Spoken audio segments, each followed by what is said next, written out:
Welcome everyone to the Rabbi and The Shrink.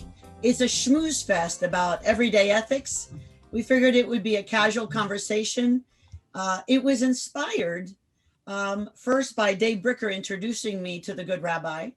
We met on an ethics panel that Dave Bricker did. He's with storysailing.com. He's an expert in storytelling in any format possible and a great speaker coach. And I've asked him to come. He's going to be our meeting monster. The good rabbi I invited to do this with me because he is one of the most interesting minds I have ever met. And I love talking to him about ethics. It always comes out from left field and we end up in interesting places. And I love nothing more than we disagree. So good rabbi is an amazing guy. He's a global speaker. He is, again, just a brilliant mind and author.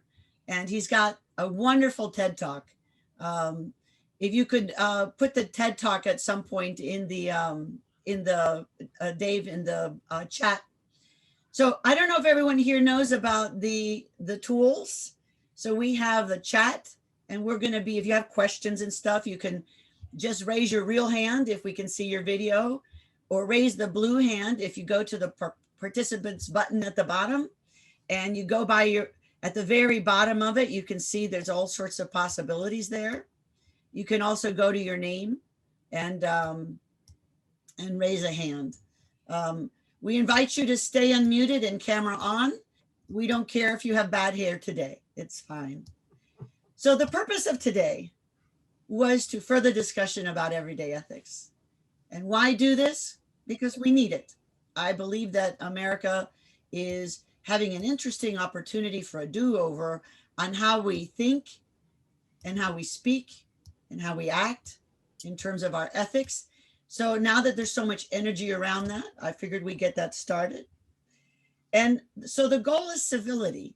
Ethics is the solution. And so, Rabbi, here's the first question to you, sir. What is the combination of ethics and civility, and what's the relation? There's a fascinating book by Professor Stephen L. Carter called Civility. And he makes an observation in there that when you hear it, sounds obvious. But like so many obvious things, we don't notice them until they're pointed out to us. He says that civility is the root of civilization. Same word, same concept. And what is civilization? What makes civilization work? What makes a people civilized? When they are committed to common values, when they are committed to a social structure. And as a matter of fact, I just heard in the past week a distinction by the late Rabbi Lloyd Jonathan Sachs, who just passed away very sadly last month. He makes a distinction between what we call the social contract, which is the agreement that we are going to live together and get along and abide by certain rules in order for all of us to benefit from the security and the stability that society provides. He makes a distinction between a social contract and a social covenant. And I think it's a very, very powerful insight, because a covenant is a commitment to a relationship. A contract is really an arrangement of mutual self-interest. And when we commit ourselves to higher values, to common values, to goals, I want to be a member of a community, not just because it's in my best interest, but because it serves the best interests of all of us. And ultimately, that's what ethics is all about. Ethics is the discipline of recognizing and taking responsibility for the impact our actions have on other people. And there's so much talk about rights today. And rights are important. But if I'm worried about my rights and you're worried about your rights, we're going to be butting heads all the time.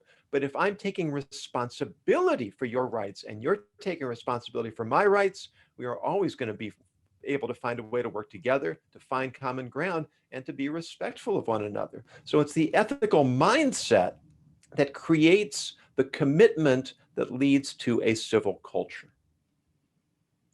So how can we have a civil culture when we all disagree on our shared values, allegedly shared Yeah, values. that's the challenge. That's the challenge. I didn't. And the truth is we can't. What we have to do is we have to first identify those basic values, those principles we all agree with, and we are all invested in. And then we have to have conversations like this one, where we're willing to disagree, right? Engage in what's called constructive disagreement, because then we can start to understand each other. In other words, if I'm so convinced that I'm right, that I devalue anyone who disagrees with me, we're not going to be able to get anywhere. But if I'm at least open-minded enough to make the effort to understand how others get to their values and be willing to discuss and debate and recognize that we're not going to agree on everything. But if we're coming from a place of intellectual integrity, then at least I'm willing to listen to you. Maybe you have insights into my perspective that I haven't thought of. Maybe occasionally you can show me where I'm wrong. Maybe I can show you where you're wrong. Or maybe we can just find ways of seeing how we each have an angle on the truth. And it's really more it's a difference of priorities rather than core values. But if we aren't willing to engage in those types of discussions, then we're really on the track to the disillusion of civilization. I think that was very well said. These days, with holidays and with the new year coming up, we're all dealing with family. Many of the family discussions have to do with listening to people that we disagree with or don't like what they say or how they say it or to whom they say it, right? We all have that aunt or uncle, and sometimes it's our turn to make people cringe a little. I would love to open it up. So what are some of the ethical challenges in family life or in community, and you don't have to speak for yourself. So let's make it in one voice. What are the challenges families are having, neighborhoods, communities, workplaces? We don't have to make this personal.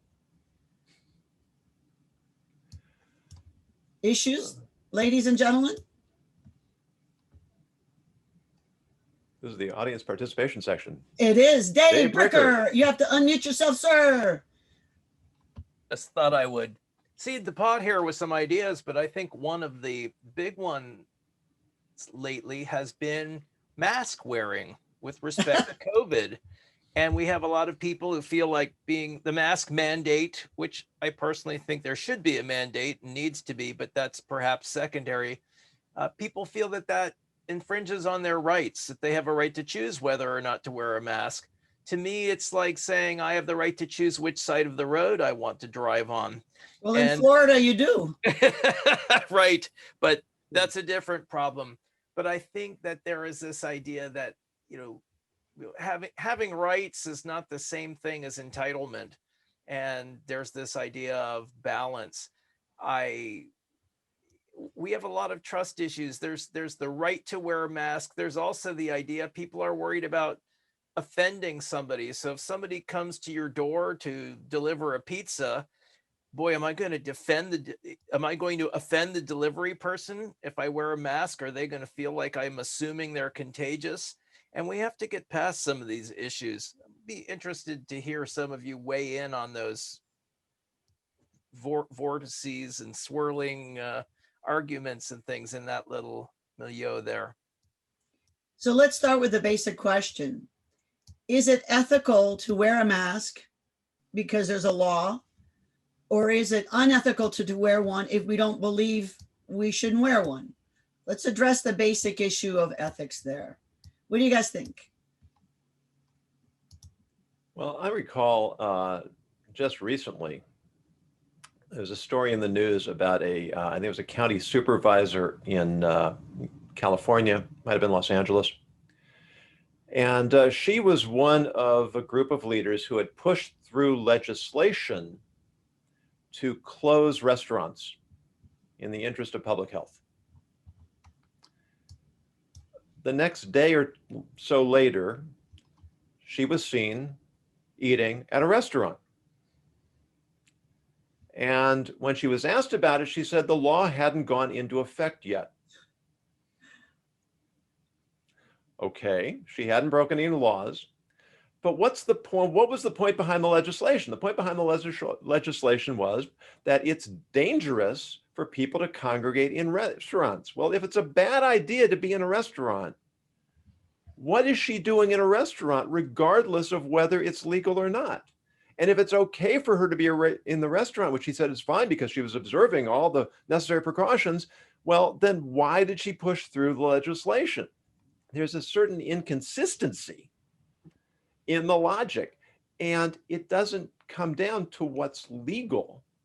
It comes down to what are, in a business sense, we say, what are best practices? If it's the right thing to do, then I don't need the law to tell me to do it. If it's not the right thing to do, I don't need the law to prohibit me from doing it. But if we use the law as an excuse to circumvent what is really in our own and in others' best interest, then we've really missed the whole understanding that law is not just about what I can get away with. Law is a guide to try to help us live lives that benefit ourselves and others. Thoughts? I would add that there's another whole part of the mask conundrum. Why mandate a mask in the first place? Where is the scientific evidence that proves that mask wearing reduces incidence of the virus? I have seen conflicting data. I have seen charts that map the illness in places where the mask has been mandated very strictly and places where they're completely open. And the incident, the numbers of people contracting COVID track identically. So there, if nothing else, there's anecdotal evidence that says masks don't help. More than anything, we peaked in the spring, it came down in the summer months, and it's going back up in the winter months, which is the typical trajectory for flu. So I look at the mask mandate and ask, what's it really doing besides dividing people? It has been extremely divisive. So since I can't prove the science, I take the stance, I am not a mask wearer. I have extreme difficulty breathing with a mask. So I don't wear one unless it's required. So when I go to any kind of store where it says on the door, masks required for entry, I will wear a mask. When I'm around my friends or family who are immunocompromised, I will wear a mask because if it helps them feel more comfortable and there's a chance that it could help, then I'm willing to do it for the sake of relationship. It's a good point. Richard, you had a comment? Yes, one of the things that I find a bit mind-boggling is that when we look at all of the problems that we see happening in our society, particularly today, with all the rioting and the protesting, all the difficulties that society has with people getting along with each other, it really all seems to boil down to ethics. People are complaining about that they're not being treated ethically. The government isn't, passing laws that are ethical enough. And so it all seems to boil down to ethics. And what I find mind-boggling is why hasn't the public educational system mandated, why don't they mandate at least one class on ethics in the public school system so that people can at least, learn something about ethics? Ethics is a huge body. There's a huge body of knowledge on ethics. Ethics is an entire field of study. Why is it that despite the fact we have all these ethical issues that basically are the bottom line for all the laws that we have and all the political disagreements we have. It all boils down to ethics. Why is it that nobody has mandated at least one course in the public school system on ethics? I find this absolutely mind-boggling. It is. And many of the school systems are afraid of dealing with ethics because of values. They've gotten around that by many school systems now mandate a portion of curriculum, not any particular class, on critical thinking, which is an aspect of ethics, but it's certainly not ethics. So then it leads to the question, how do we teach ethics to kids, to grown-ups, to ourselves? What are your thoughts? How do we teach it? I think you just touched on the starting point, which is critical thinking. There's one of the buzzwords going around today is unconscious bias. Yes. So how do you address unconscious bias? It requires self-awareness. Yeah. And self-awareness is something that is developed through critical thinking, being able to look at a subject from both sides. Very often in debate societies, if you have a moderator or a teacher who's really astute, they'll ask the students what their beliefs are about a certain topic, and then the ones who are for it will have to argue the position against it, and vice versa. And that's an incredibly useful exercise, because once you start, and you know who's really written about this and is, to my mind, one of the most important voices in society today is Jonathan Haidt. His TED Talk is definitely one that's worth watching. And when he was working on his book, The Righteous Mind, he had actually set out, he says, to argue against conservative political ideas. But he had the intellectual integrity to recognize that he needed to represent them accurately before he attacked them. And in studying them and understanding them, he discovered that they weren't quite as wacky as he had thought them to be. And he actually shifted his political position. He didn't become a conservative, but he became much more moderate, because once he was able to understand both sides of the issue, he got a more complete picture of the subject.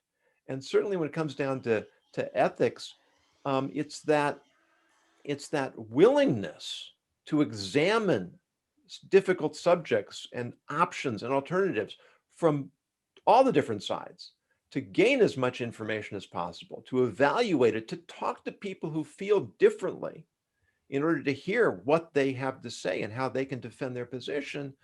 We develop a much more complete and much more mature worldview that is definitely going to guide us in making more ethical decisions. For kids and families, there's a book called E is for Ethics, and I forget who wrote it, but it's a cute little book, and it invites conversations on various ethical issues. And it invites also what the good rabbi was talking about, more the debate mentality. So taking different points of view, expressing, showing empathy and compassion by putting yourself in others' shoes, arguing their points. So in my family, we escaped communist Cuba. And we often then had debates. Why are you a communist? And we had to defend communism. That never sat well with any of us, but we learned to defend the opposite point of view. What it teaches you is how little you know about your own opinion, and how little you know about exploring those lines of differences. It's kind of like you don't really understand English until you study the grammar in another country, Right. in another language, and then you begin to understand what English is about and how hard it is. So it's hard to know the me without knowing the not me, right? So I think that is a great book. So what keeps us from having ethical discussions that inform ourselves and others about the possibilities for choices in thinking, feeling, behaving? What keeps us from doing that? What are the barriers? think a lot of it is that we tend to form our opinions from our environment when we're young. I mean, I grew up in a very unusual home. My parents were very secular Jews in Southern California and extremely politically conservative, which was almost unheard of. And I grew up absorbing the political values of my parents. And at some point, whether it was high school or college, that I actually started having conversations on a mature level with people who had other points of view, I actually had to defend the positions that I was espousing. Now, I could have responded in one of two ways. I could have simply asserted I was right. I could have surrounded myself with people who thought like I did. Or I could actually try to think through the positions that other people were presenting. And sometimes it's just too scary for people to do that. If I've been, and especially the older I get and the longer I've held the same values, then the more threatening it is to my sense of identity. You mean I've been believing the wrong thing for 5 years or 10 years or 20 years or 30 years, and now I have to admit that I've been wrong for all that time? That can be a real blow to the ego. You know, we don't like to be wrong. We don't like other people to correct us. You know, the sages say a person should love rebuke. And it's interesting because in biblical Hebrew, the root of the word rebuke is related to the root of the word that means validation. Because if I rebuke you, what I'm really saying is, I believe you can do better. And that's why it's so important how we say things, not just what we say. People who are really adept, they have tact, they have diplomacy, they have sensitivity. They can get us to hear things we don't want to hear and make it go down easier. But when we're in this sort of confrontational mode that we so easily get into, where I'm demanding that I'm right, you're demanding you're right, and we're both threatened because neither one of us is very secure in our position because we haven't thought them through, and we don't really know how we got there, and we don't know exactly how to defend ourselves, and we're terrified that maybe we're going to be exposed as being frauds in our beliefs. Better to just retreat, withdraw, become dogmatic, and try and only associate with people who think the way we do. And then, of course, that devolves into the groupthink and the tribalism and the partisanship that characterizes so much of society. And yet it's so hard for people to rebuke people without shame. So I'm Roman Catholic, and we're very familiar with the guilt. You guys do guilt give differently in the Jewish tradition, but guilt is guilt. It's the gift that keeps on giving. And one of the gifts that it gives is a sense of defensiveness and with shame that helps people close their minds. So what can we do about that? Let's everyone weigh in. How do you offer this amazing rebuke that is going to help people feel validated without shaming them so that they shut off their minds, hearts, and souls? What's the solution? Well, there's a strategy that I teach in sales training. It's about affirming what you can affirm, calling out the good, connecting with someone on a point of agreement, and then asking permission to provide a different perspective. So that's a mechanism, a framework of communicating, if you will, that lets someone know that you appreciate them, you care about them, and you care about them enough to not let them stay stuck where they are. Ultimately, it's their decision whether they accept, assimilate, or reject the perspective that you put forth. But by affirming first, you often can win the chance to voice that other perspective where if you come in judgment, they won't hear what you're saying anyway. I think she brings up a good point. Dave Booker. I'll second part of what Deb said, because I think it's very important, that permission component. Very often, especially in today's political climate, we hear something and we immediately issue a challenge. And when you challenge somebody's beliefs directly, they tend to resist that challenge. They tend to become defensive and shut down. Whereas one of the things I used to do, I was a university professor for almost 15 years. And whenever I needed to challenge a student's work, I taught graphic design. So there were opinions and things that were not necessarily founded in mathematical principles, but best practices nonetheless. And I would always ask that student, do you mind if I critique your work in front of the class? Because you're the first one to do this, but I know other people will benefit from that. I never had a student turn me down, but I was always very polite. Are you open to discussing another point of view? And if people aren't, then I save my breath. But the permission component is very important to the discussion. Yeah, I love how you did that, Dave. Thank you. That's very good. And how about you, Richard, sir? I think that I think that to a large extent, the reason why we don't talk about ethics hardly at all is because I think it boils down to self-image.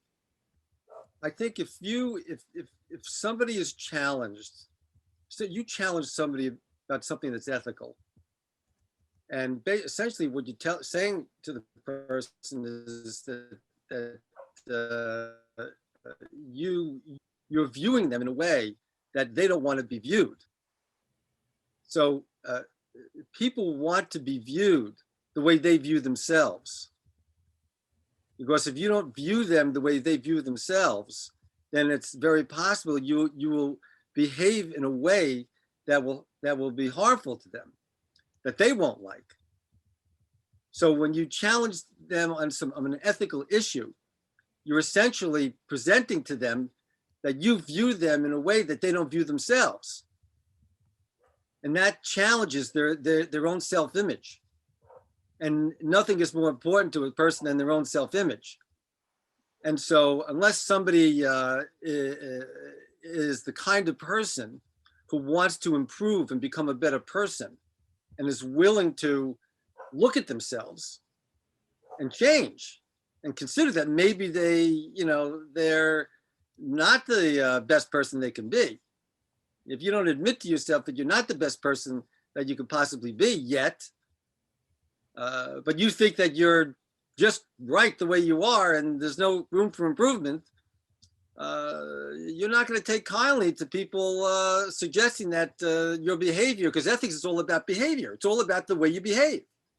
Someone challenges you on an ethical issue, you're basically saying to them, you're not behaving properly.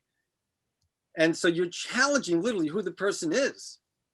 And so I think self-image is at the core of why most people don't naturally, why people tend not to talk about ethics, because it challenges them. They could be challenged. Their own image of themselves can be challenged. And it truly is mind-boggling to me, given that the bottom line is the way people behave. I mean, that's the bottom line. How do you behave? Are you behaving in the best way possible? Are you treating people in the best way they should be treated? And it's just really mind-boggling that people are not talking about ethics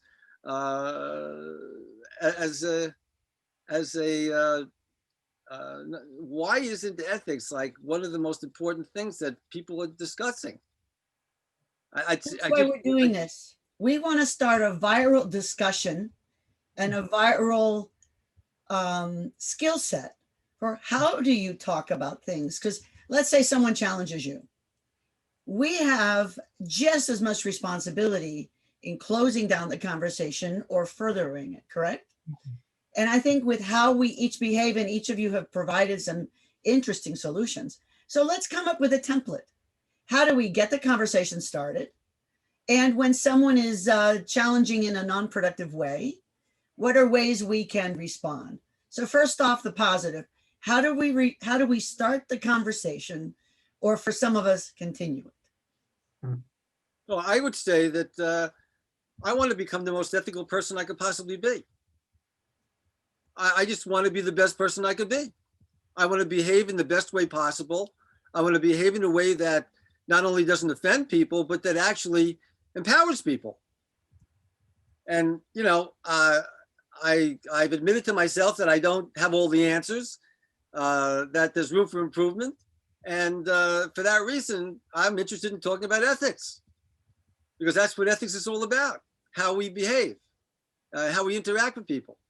So if someone comes up to you, Richard or Joanna or Dave, and says, I have a problem with your behavior. Let's say it's because you're wearing a mask or not wearing a mask, whatever it is. Then what is the next step in furthering that discussion? And Rabbi, you can always weigh in, since you are the Rabbi and the Shrink, right? I think going back to the point that was made earlier, that because it has to do with self-image, the best way to start any engagement is by validating something in the other person. You know, when I was a high school teacher, sometimes I would ask questions of the class, and sometimes students would respond with pretty imaginative, sometimes wacky suggestions. And what I never wanted to do as a teacher was shut down a student's participation by immediately rejecting what they had said. So always find something positive in the other person's point of view, in the other person's intentions. And it's also a matter of showing that I've made the effort to understand. So if somebody explains a point of view to me and I think they're wrong, the first thing for me to do is to articulate back to them what they said, so that they know I've heard them and I'm not attacking without understanding. To find something that I can agree with, so that I'm not just looking for argument. And then I can go into my point of view. If I see somebody not wearing a mask and I think they should, instead of attacking, put on your mask, I could say, why do you feel that it's not important to wear a mask? Now I've already opened up the possibility for conversation, and I can hear them out. I can paraphrase back what they said to show that I've heard them. And then I can offer my point of view. As my wife likes to say, the next time you go in for surgery, do you not want the surgeon to be wearing a mask? It's something that takes it out of the COVID context and puts it into a context we can all relate to. And coming at a topic more obliquely than head on is another way that we can approach difficult conversations. Just to open up the dialogue from a point of view of respect, of mutual understanding, trying to get to some kind of a deeper appreciation of both sides of the issue. And one of the issues is that some of us are not comfortable disagreeing. So when we ask questions, especially why questions, we sometimes have attitude. We can almost hear the disagreement or the eye roll in our voices, right? So I think being careful, like the rabbi is very respectful, so he can use the word why. Or for many of us, especially if we're annoyed or angry, it would be best to avoid the word why, to say, help me understand. I'd like to understand, kind of the language that Deb used. You know, help me understand. The rabbi can use any word he wants because he's very non-threatening, although they're foolish not to be threatened by you, sir, because your wit is even better than your humility. So that's one of the issues. All right, so Joanna, you wanted to weigh in, ma'am. Yeah, I think it's a funny question for me because I'm a complete conflict avoider, which is probably one of my negative traits. I'd prefer to say like, oh, that person's not wearing a mask, it's not my business. Or I would just kind of shy away from that. But I think having become, I'm sure you noticed a little while ago, my son, becoming a mother, there's Yeah. no avoiding conflict. There's conflict on a daily basis, whether it's eat your lunch or don't hit your sister. There's always something that occurs within the household that you have to balance and weigh. So I think that being a mother has taught me a little bit more about conflict and how to have those conversations. Because if I just scream at my son and say, don't hit your sister, he's not going to listen not to hit his sister. That's not the way to go about it. But if I sit down and say, can I hit you? Why? What's going on? Does it hurt? So if you hurt your sister, that's the reason. And then if you can have those conversations, then it's teaching me too how to talk to other people in those types of situations. So I might not be the first one to go up to someone and say you should be wearing a mask or ask those questions. But if somebody said something to me, I wouldn't kind of cower and run away. I'd be more open to having those conversations. And I feel like the rabbi had said, it's always good to start with questions, with validations, which is kind of in mothering when I say, like, can I hit you? No, why? And then they can start to think about those questions in and of themselves. And then they're able to, again, like he said, be open to hearing another point of view. When I teach ethics, I have an exercise with a 2-year-old. We take turns being 2-year-olds. And I figure if you can talk to a 2-year-old and get them in an interesting conversation without feeling stupid, because a 2-year-old can make you feel stupid and powerless in no time, right? Because they have gotcha logic. I don't know if you know about the gotcha app. I mean, their logic is their own because you made me hit you. You know, I mean, my son's favorite one is because I love you. Why did you hit your sister? Because I love her. And I'm like, I love her. Well, it doesn't work like that, I guess, right? So then the issue is, if you can deal with a 2-year-old, then you can certainly have enough power to deal with a grown-up. And certainly grown-ups are often alleged grown-ups as well. I mean, we all take turns on the age wheel, don't we? So what are some other thoughts? Mark, welcome. You just joined us. We're talking about ethics. We're also talking about some of the ways to get that ethical conversation started. I don't know if I'm qualified to respond because I'm not a mother. Well, you can be a father and be qualified. You can be an uncle, an aunt, a neighbor. We do not have to have children to struggle with the issue of ethics. I actually have I actually have 2 children and 4 grandchildren, so I guess I'm qualified. You are more than qualified. Well, in this day and age, you can call yourself anything. So if you want to be a mother, just say I'm a mother. Oh, you know what? I think I'm going to stay away from that one. That might be a good idea. Yeah, I will tell you this, though. I'll just share this, and forgive me if it seems like a shameless plug. But this is one of 3 children's books that I've written and published, and it's given me the opportunity to be in groups of children that number 300 and 400 at a time. So I absolutely take your point about children and their logic. And if you go into a group like that and you don't bring your A game, you're in trouble really quickly.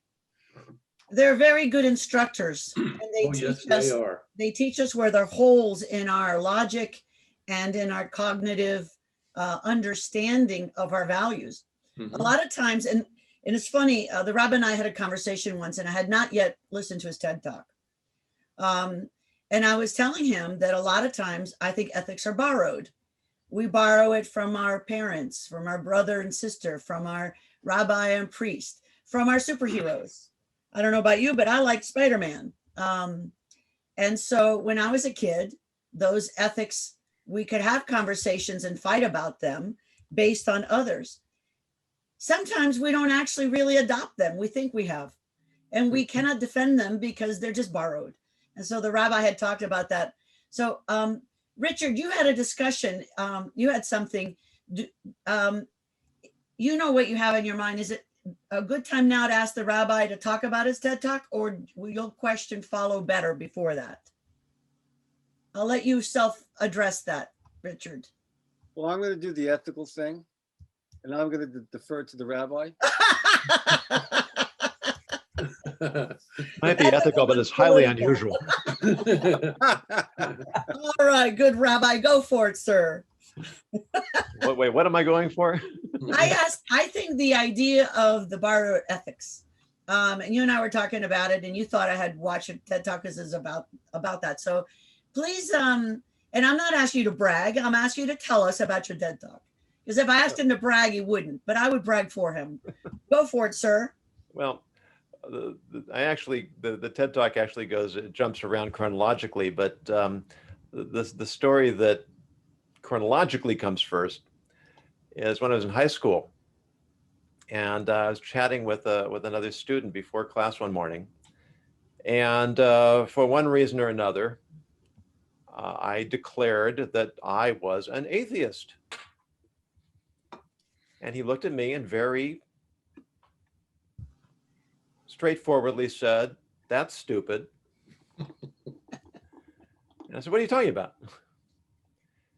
And I'm still fascinated. I mean, it's been more than 40 years, and I still can visualize this conversation where he said to me, "It makes no more sense not to believe in God than it makes to believe in God.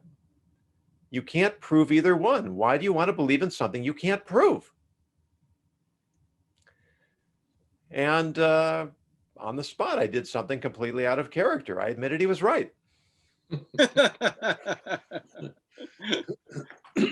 And I changed my label. I stopped calling myself an atheist. I started calling myself an agnostic. And I kept that label for about 6 years until I ended up trapped in a room with a Hasidic rabbi who was so articulate and so rational, and who was everything that I never would have believed someone who looked like him could actually be, which is an important part of the conversation too, because we stereotype. We make assumptions about who people are and what they believe and how they act and whether or not it's worthwhile for us to engage them in conversation. And when I say I was trapped in the room, I was literally trapped in the room, or I would have left the moment he walked in. But I'd taken a seat in the back corner and the room was so packed I would have had to climb over a dozen people, make a spectacle of myself. But when he started to talk, my first reaction was, how could someone who looks like this sound like this? It just wasn't possible based on my perception of reality at the time. And breaking a stereotype is one of the tactics that I try to use. Again, being an Orthodox rabbi, people will make assumptions about what kind of person I am and what I have to say and how I'm going to present myself. And being able to break someone's stereotype or challenge someone's stereotype is a very effective technique to open up conversation.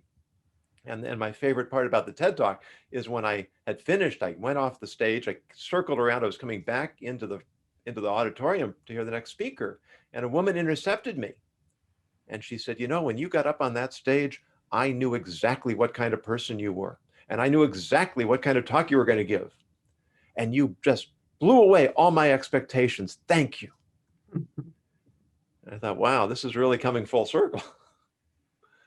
But it was so gratifying, because that's really what TED is all about, right? It's whether it always achieves it or not, I don't know. But the idea is to get us to think in new ways, to help us engage new ideas.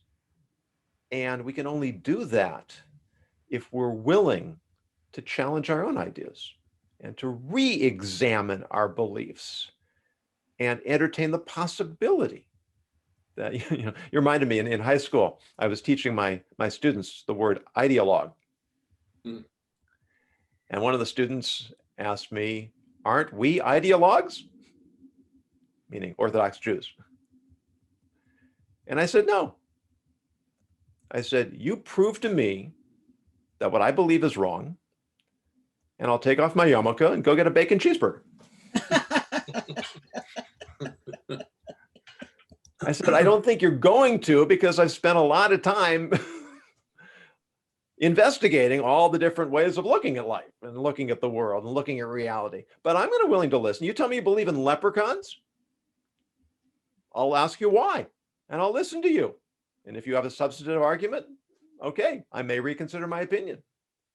But there always has to be that willingness to hear people out, to hear people's challenges, to hear people's defense of their own positions, and to do it respectfully, and to show them that we've heard them, because now we start building relationships and we start opening up dialogue. Bravo. That's perfect. All right, Richard, sir, you waited so politely. I just wanted to share two very small things that I do that I consider very ethical. That opens up the possibility of entering into a potentially contentious conversation. One is that if somebody has a problem with something that I did and they confront me with it, the first thing I do is thank them. Thank them for not withholding it, because if they withheld it, then it would just fester and it would interfere with our ability to communicate and have a relationship. So I thank them for telling me right up front. And what, please tell me what it is. What did I do? What happened? And then the second thing is, if I have a problem with what somebody else does, I'm going to want to ask them, something. I'm going to want to ask them why they did it, or what, and if I ask somebody a question that could potentially be confronting, I ask them permission to ask them a question. Do you mind if I ask you a question? The reason why I do that is because whenever you ask somebody a question, you're imposing your will on them. Somebody asks you a question, they have to respond. Even if they ignore you, they're choosing to ignore you. So I know that whenever I ask someone a question, I'm imposing myself on them one way or another, and I ask them permission to ask them a question up front. So those are two small things that I do to try to mitigate the potential confrontation, unsuccessful confrontation. But there's one other thing I just wanted to share, and that is that I actually had the belief that people, are totally responsible. People are responsible for their feelings. They're responsible for the feelings, and however they feel, it's their responsibility, and I have nothing to do with it. So do something that someone felt was insulting, without the intention to insult them. I have no intention of insulting someone, but I say something to get insulted. It happens, right? You say something, someone gets insulted by it. You didn't mean to insult them. People get insulted for all kinds of reasons. I used to think, well, I didn't try to insult you. I wasn't trying to insult you. I'm sorry that you got insulted, but and I used to think it's their problem. So I would never apologize to someone in a situation like that, because I had no intentions of insulting them. They got insulted. It's their psychological problem. They have to deal with it. But then when I became religious and I started learning about ethics, I learned that it doesn't make any difference whether you meant to insult someone, you didn't mean to insult someone. Somebody felt insulted by something you said, even though you didn't mean to insult them. Had nothing to do with them. They got insulted. I apologize. I'm sorry. I really sorry. I'm sorry. I'm sorry I said something that, I'm sorry that I said it. Sorry. I just apologize. Even though I don't have to. I don't have to apologize. I didn't do anything wrong. I don't have to become defensive. But I apologize because it's the ethical thing to do. It's the ethical thing to do. And so my point is this, is that I had all kinds of beliefs about what's ethical and what's not ethical. I had all kinds of beliefs about, responsibility and how to relate to people, many of which were just wrong. And it wasn't until I learned about ethics that I changed my beliefs about how to interact with people. And so, I just wanted to share that. It's something I learned, and I think we have to question our beliefs about how we relate to people and see if we can improve them. Thank you. I have one comment about that, then Dave, then Joanna. Many times men and women, you may have noticed, communicate differently. Women often, no, I know, and I've offended everyone. And one of the things that women often do is may I ask a question? Well, my philosophy is you already asked it. Next. So the issue of asking permission, you're already asking a question. May I have permission? I think what men can do is not always the same as what women can do. It depends on how they're perceived and how they're respected or whatever. So I think just even listening to the nuance of language. So for women, I would suggest this, if they're really powerful and old, they can practically talk like men. It doesn't matter. But for most women, especially sweet young things, I think nice to say, I would like to say something, and then say it. You basically announce it, which gives the other grown-up full opportunity to say, no, I don't want to hear it, or yes, please. So asking for permission is a double-edged sword. It's lovely for a powerful white man to do that. But in many contexts, that doesn't work. That disavows the person initiating the conversation. So just keep in mind context. All right. So then Dave Bricker and then Joanna. Just wanted to comment on something Richard said, which is this idea of the apology. And it's very interesting. I know somebody I've known for decades who has never apologized for anything, and has had reason to. But some people seem to feel that an apology is an admission of guilt or culpability, whereas an apology can simply be regret that you made somebody feel bad. I've had times where I've upset a friend and thought that I was completely in the right and that their position was ridiculous, and yet I apologized because I regretted upsetting my friend. I think there's an ethics of the apology which doesn't get discussed very often, but ooh, that's a good topic. We'll get to that after Joanna. All right. I just want to, again, I don't want to always keep going back to mothering, but I feel like that's kind of my MO. Joanna, But we love it. Go for it. it's okay, baby. But my one thing is my kids in school, they constantly say, I'm sorry to everyone. They come home, they hit someone, I'm sorry, I'm sorry, I'm sorry. But to them, it's just a phrase that they're supposed to say. So what I've done in my house, which is different, is I make them say what they did. I make them accept responsibility and then say they're going to try not to do it again. So if, for instance, hold on 1 second, please, baby. It'll say, I hit my sister. It was an accident, or I did it on purpose. I'm going to try not to do that again, because I feel like that makes their brain think about it in a completely different way. And the reason that I started doing that was because my daughter came home from school one day and said her friend Kai hit her on the playground. And I said, well, what happened? She said, my teacher made him say, I'm sorry, but I don't believe him because he's going to do it again. And that made my brain start working in a different way to say, hey, she's right. Why are we saying we're sorry if it doesn't really mean we're sorry? And then to extend that too, I'm also divorced, and my ex-husband was abusive in many ways, but he would never say he was sorry, even when he did things that were absolutely ridiculous. So in thinking about that, I'd also think about my stance, which I would close a cabinet the wrong way and say, I'm sorry. I would walk up the stairs incorrectly and say, I'm sorry. And then I started to think about the context of that, and they witnessed all those things.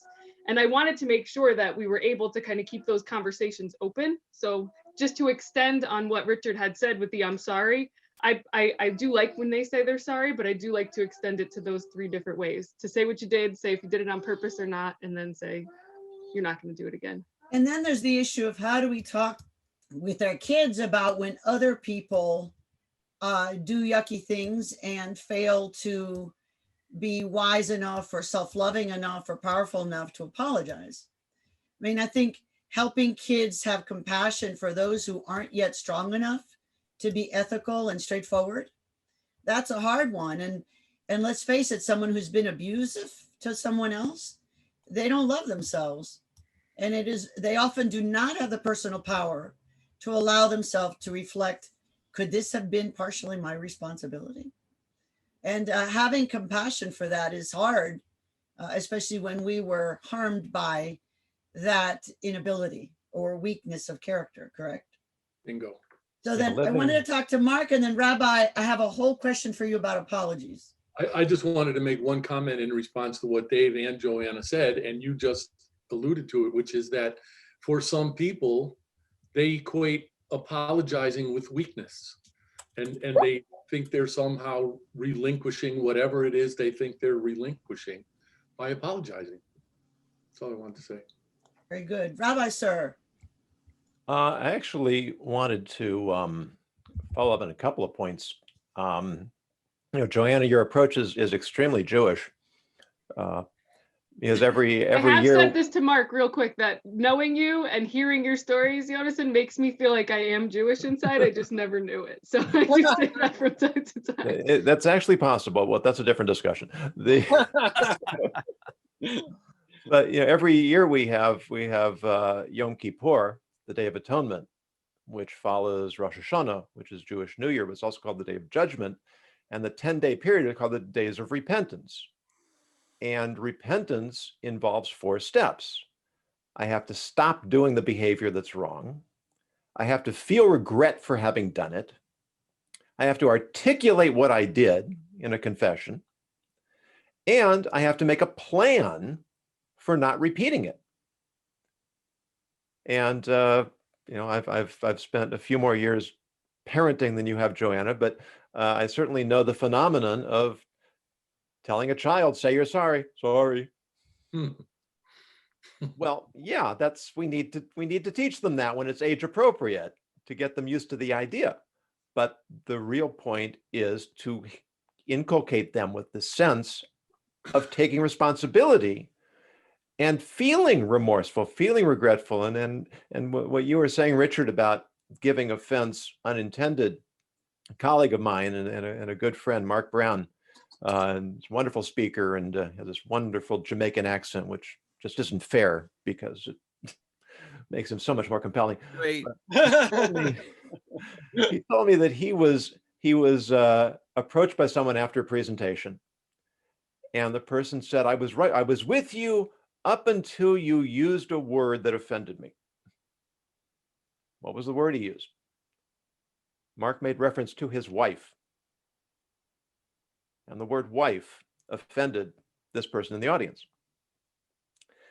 And so Mark said, "I'm sorry you took offense at that, but that's who she is.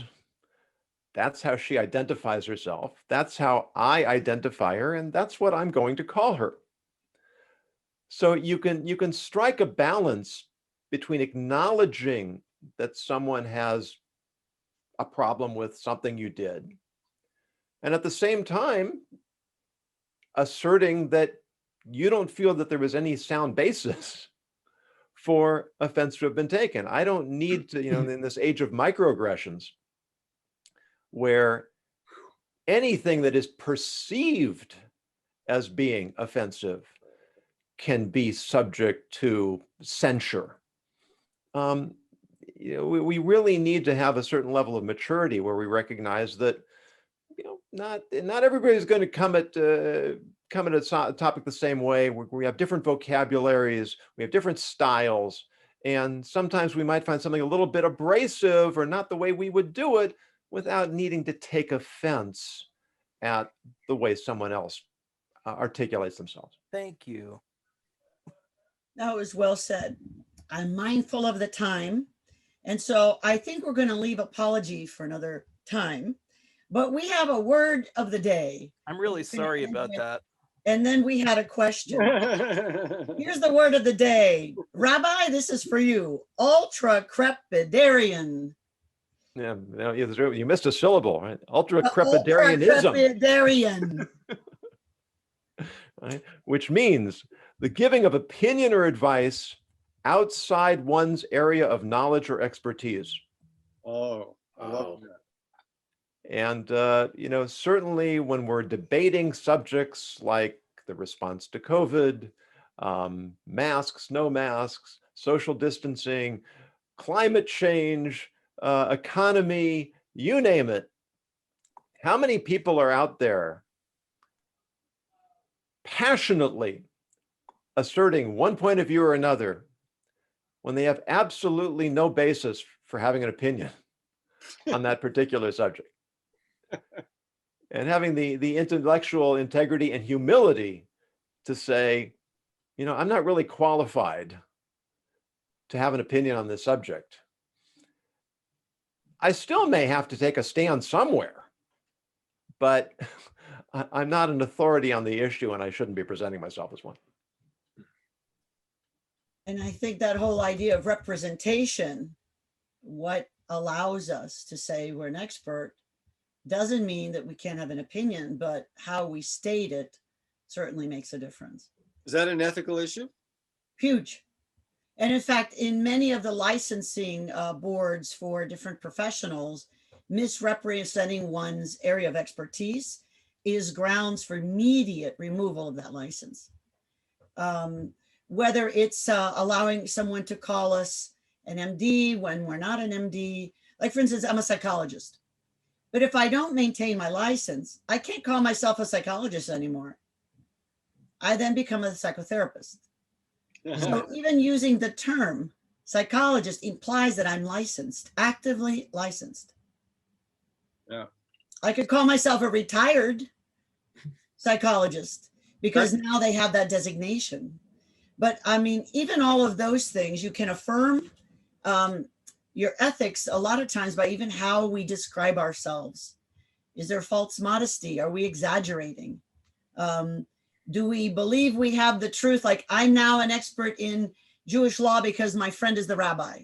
No, I'm a Catholic Cuban woman who is going to be taking his class.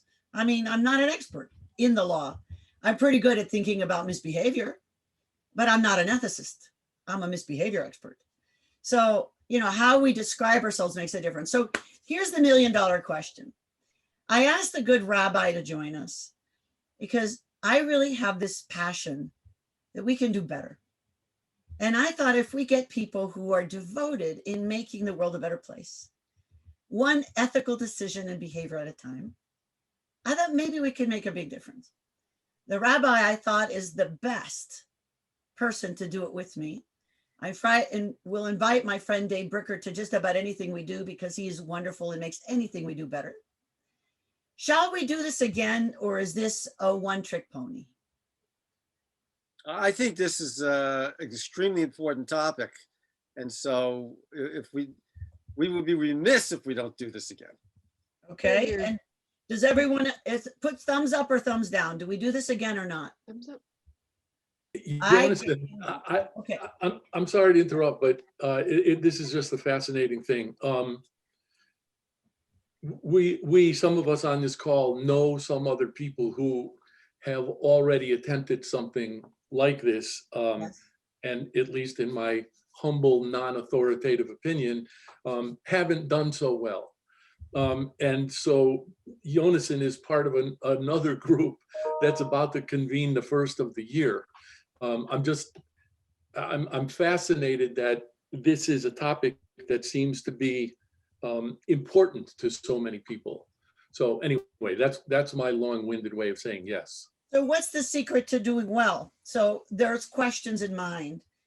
Do we like the format? Is the time and place okay? I mean, we decided to do it on a Tuesday because Tuesdays are kind of, I mean, not everything's a Monday or a Friday, you know, so we thought it was kind of midday time.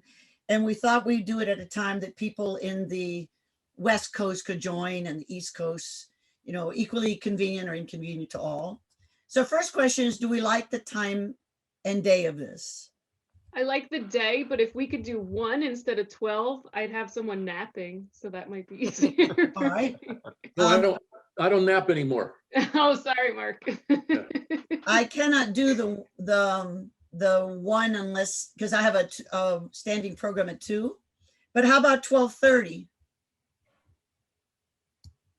I loaf for myself, so my time is flexible. Well, thank you, sir. I like a man who is flexible. All right. So is 12:30 okay for people? Yes. And 12:30 on Tuesdays? Mhm. So then there goes the frequency. We're hitting the holidays. And I've talked to some colleagues and friends. Some people say we should start weekly to get things moving, especially with the holidays. They might say, how do I handle my mother-in-law without killing her? Or, you know, things like that. And that's an ethical dilemma. Thou shalt not kill. Besides, it's so messy. I mean, really. So, so some suggest we start weekly. Some say we should go monthly. What is your recommendation? I mean, I personally, ethics is very much what my life is all about. So weekly is fine with me. The more the merrier, as far as I'm concerned. All right, how about the rest of you? Wide open. Yeah, weekly works fine for me. I don't, All right. As long as Mark's okay with it, I'm okay with it. And I Okay, think that we was could all fun. invite some people and expand the audience. Yeah, little. we have to expand. We invited some people. We wanted to start small because this is, after all, an experiment. And we wanted to start with people we felt would be discerning and tell us, this is good, this is not good, I like this, I didn't like this. So our idea each time was to start with a topic, and then we can branch off of that. I suggest that the next topic should be around the issue of dealing with challenging people and include apologies as part of that. So each time I'm going to propose a topic that comes organically from our discussion and move it that way. Does that make sense? yes, it does. I'd like to understand a little more specifically what you mean about challenging people. Well, everyone can be difficult at times and we kind of started out with that a little bit. Not me. No, you never, Dave Bricker, never. He's got white man privilege. He's never wrong, never difficult. Which is funny because I'd like to talk about white man privilege. Yes. Actually, I was teasing him. Yes. That to me is a highly ethical issue. It is. Yes. So let's talk about that. Let's talk about that. Need a lot of trust established before we get into that one. Yeah, that's I was teasing him because Dave is one of my dearest friends, and he and I talk about that he needs to be aware of that perception that he's dealing with that. Who's dealing with that?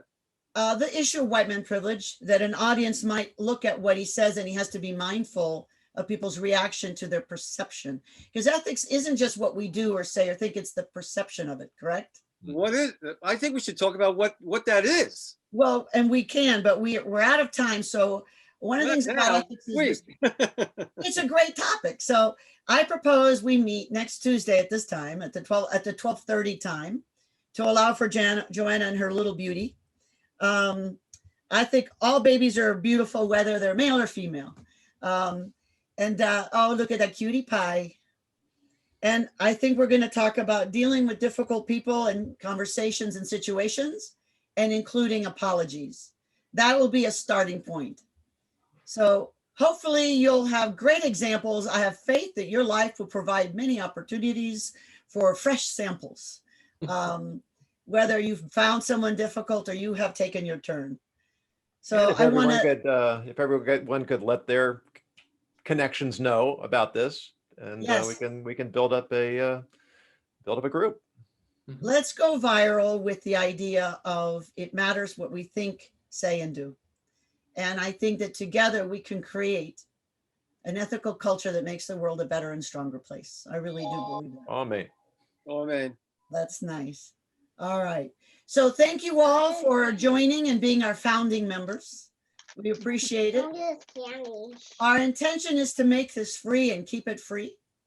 And we're going to, though, start a Patreon for some funding so that the Rabbi and I can do some outreach efforts. And we're looking for that. And we'll set that up and let you know. And thank you all. Happy week to you. And if you have relatives, good luck and enjoy. And if it's your holiday still, like me, I still have Christmas and Noche Buena. And those of you who are still having family from whatever holidays, good luck to you all. Rabbi, did you want to say a goodbye? Goodbye. Rabbis that just thank you all for coming. It's been a very, very valuable time spent, I think. And thank it's you better for you. And Dave Bricker, as always, I love you always for everything. I just want to say thank you for actually organizing this, and because it's I don't think there's anything more important than starting a dialogue about ethics in the public sector. Well, and thank you for helping us continue that dialogue and spread the word. We're going to start doing a better job with social media now that we think our experiment worked. And we're going to get going. We'll see you. I'll send an invite to everyone, but we're going to ask you to register. We understand that some people had a hard time with the registration, but if you register, it helps us know who's there and keep tabs of what we maybe need to do differently. So give us feedback if you want. My email is just ask@drredshoe.com. And if you have a question you want to address, send it to me, and I share everything with the rabbi, and we'll come up with that. Okay, here we have Mark's email. Please put your emails. Well, I have your emails from the registration, but if you did not register, please do put your emails in the chat. If you want to save the chat, go to the chat and the little ... next to it, and you can press save. It'll only save from the time you entered the chat or the program, okay? So it won't save anything before. Okay. All right, I'm going to say goodbye to everyone and make Ciao it for an now. ethical week. Have fun, everyone. Great to Bye. meet everyone. Thank you.